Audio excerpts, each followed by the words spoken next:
চোখ রাখবো আবহাওয়ার খবরে। ধীরে ধীরে আঁচ বাড়াচ্ছে প্রকৃতি, আরো 2 থেকে 3 ডিগ্রি সেলসিয়াস তাপমাত্রা বাড়তে পারে এমনটাই পূর্বাভাস।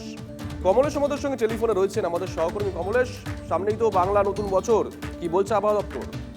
এবার চৈত্রের শেষ কটা দিন তাপমাত্রা একটু একটু করে বাড়বে। উষ্ণ এবং আর্দ্র আবহাওয়ার অস্বস্তি, সেটা মূলত পশ্চিমাঞ্চলে। কলকাতার তাপমাত্রা 33 ডিগ্রির ঘরে রয়েছে, এটা বাড়তে বাড়তে 35-36 ডিগ্রিতে পৌঁছতে পারে।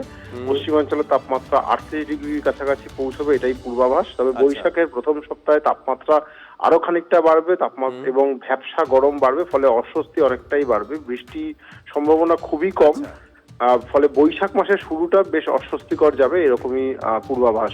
শুভজিৎ, ধন্যবাদ।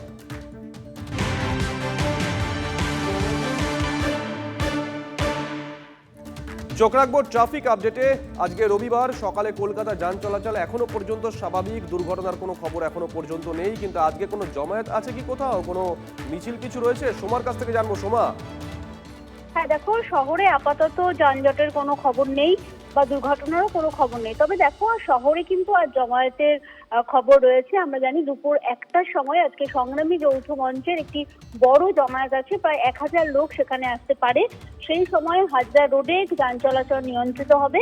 এছাড়াও কিন্তু নেতাজি ভবনের সামনে থেকে একটি বড় মিছিল বেরোবে দুপুর 2:30টার সময়, সেই সময় যান চলাচল নিয়ন্ত্রণ করা হবে। এছাড়াও কিন্তু কিশোর ভারতী স্টেডিয়াম, সেখানেও খেলা রয়েছে সন্ধ্যের দিকে, সেই সময় যান চলাচল কিছুটা নিয়ন্ত্রিত হবে। ফলে আজ শহরে মিছিল মিটিং রয়েছে, ফলে কিছুটা যানজট হওয়ার সম্ভাবনা রয়েছে। ধন্যবাদ।